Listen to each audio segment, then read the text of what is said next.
Ladies and gentlemen, Golden Globe winner and Emmy-nominated star of The West Wing, Martin Sheen.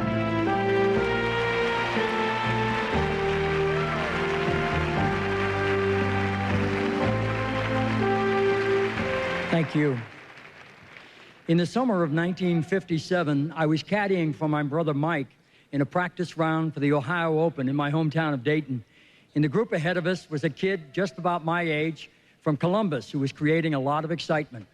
At the 7th green, I left the pin to my fellow caddy and walked ahead to the 8th tee, arriving in time to see this kid hit his drive.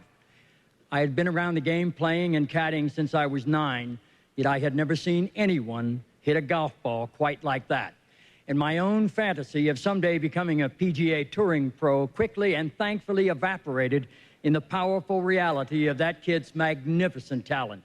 At 16, he was already the stuff of legend in Ohio, and that was only the beginning. His name, of course, was Jack Nicklaus.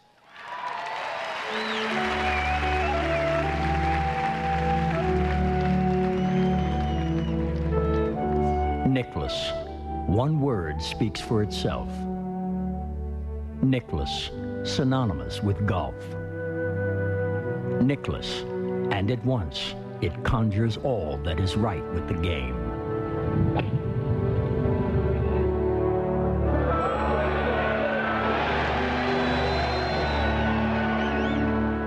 Jack Nicklaus mastered his sport, all of its intricacies like few athletes ever have. He didn't lose tournaments.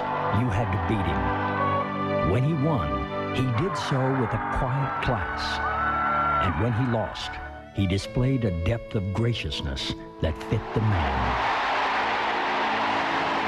Congratulated now by the man just beat out by Jack Nicklaus.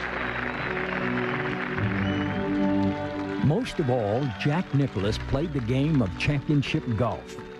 This maddening, this often cruel, unnerving sport at a level of astonishing excellence longer than anyone ever has. The holder will share of 25 U.S. Open records. What we witnessed was year after year after year of audacious play, of booming, ferocious drives, iron struck so as to produce gorgeous, tall rainbows, putting that was supremely deft and poised.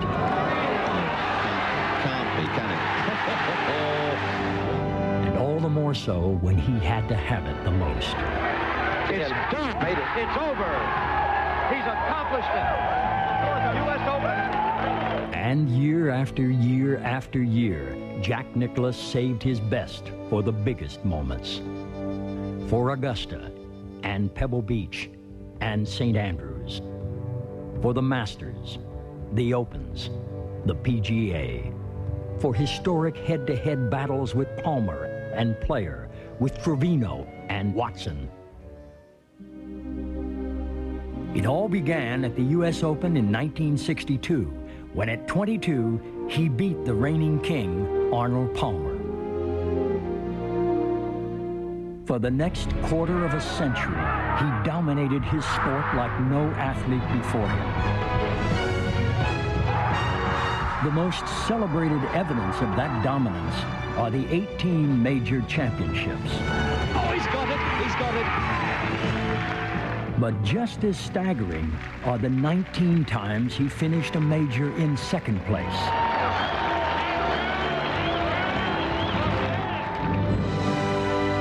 The crescendo occurred appropriately at Augusta. In 1986, he walked stride for stride with his son Jack Jr. as his caddy, amid the swelling, sweet applause, about to become the oldest player ever to win the Masters at 46. And there's no doubt about it, the bear has come out of hibernation. One writer called his final 10 holes 6 birdies and an eagle, the greatest stretch of competitive golf ever played. Maybe. Yes, sir!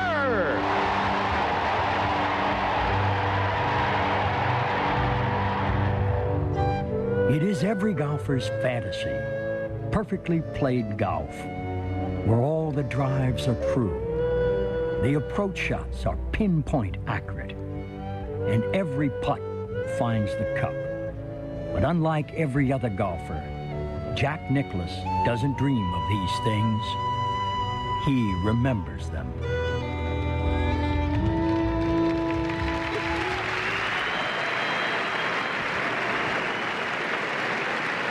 Ladies and gentlemen, it is my honor to present the ESPY Lifetime Achievement Award to the Golden Bear, the master, Jack Nicklaus.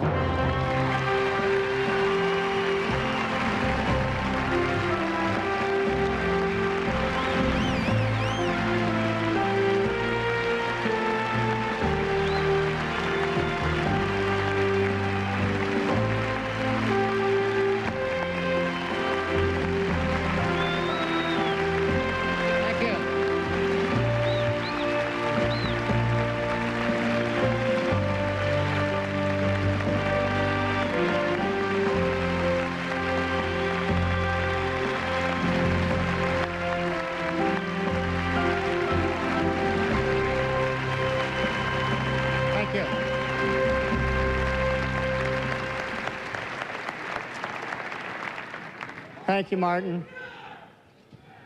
And thank you to ESPN and the ESPN Academy of Voters.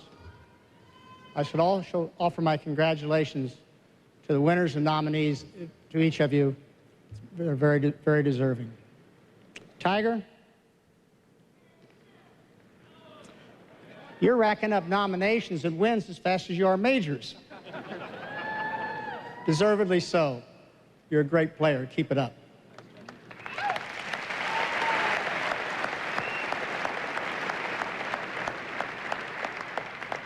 It's wonderful to receive an honor such as the first ESPY Lifetime Achievement Award.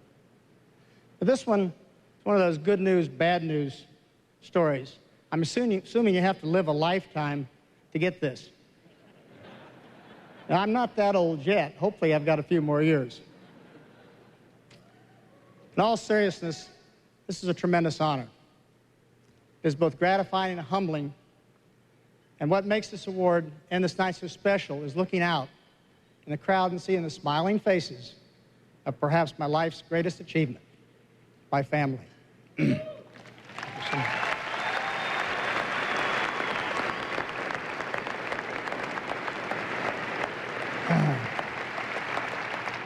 I thought I was going to be able to fly out here to Las Vegas, pick this award up, and go home. And all of a sudden, I find out my whole family wants to be here, which is great. And they all came. I'm just glad all the grandkids didn't come. We'd have to move this to some other kind of big stadium or something, you know. We got enough of them. Actually, to have the whole family here is a compliment that shows how much they think of their dad and this honor. They think I must have achieved something, and here I thought my greatest achievement was them.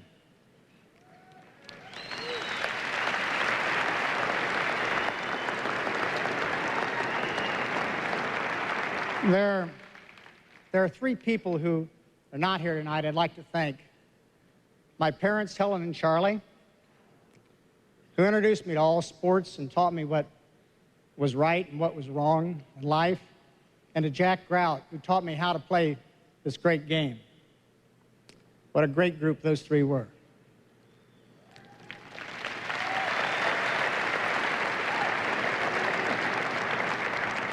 Then, of course, there's my wife, Barbara, 40 years, who's provided me balance,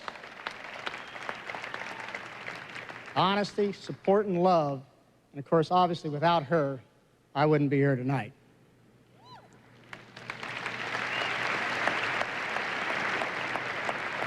It's obvious that the family has always been of great importance in my life, and I've always put them ahead of my golfing career.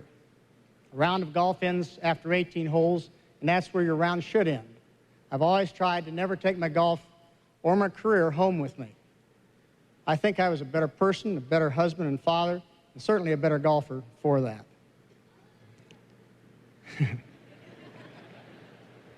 I could thank a lot of people for being instrumental in getting me where I am, but what I've achieved, but really, the thank yous begin and end with those people right here. Again, sincerely, I thank you. I appreciate this honor and for allowing me to be part of this special evening. Thank you very much.